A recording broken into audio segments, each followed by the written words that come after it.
აი ეს ამერიკის საელჩო დემოკრატიის მედროში არ იყო საქართველოში და ეხლა მოხსენებ ამ ამერიკაზე არ მინდა საუბარი შენახსენე და შენ მინდა რომ რელევანტურობა მოგიხსნა მაგ საკითხის ნახე შენ თქვი რომ მოხსნილი მაქვს მთლიანად არა მე მინდა რომ მოხსნა ამ შემთხვევაში როცა ვახსენე ჰიპერინფლაციას შენ თქვი რომ ეს ამერიკული სანქციების ამბავი იყო ერთი წუთი არა მარტო მაგრამ არა მარტო აი ორი ამბავი მაშინ ის რაზეც ვსაუბრობ რომ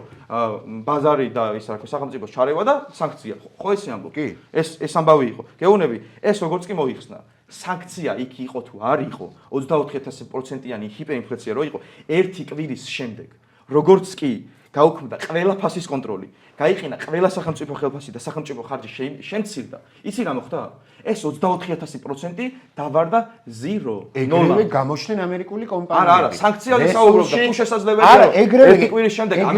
ნომერ პირველი ქვეყნის სანქციებისგან ერთ კვირაში შენ ისეთი რაღაცა გააკეთო რომ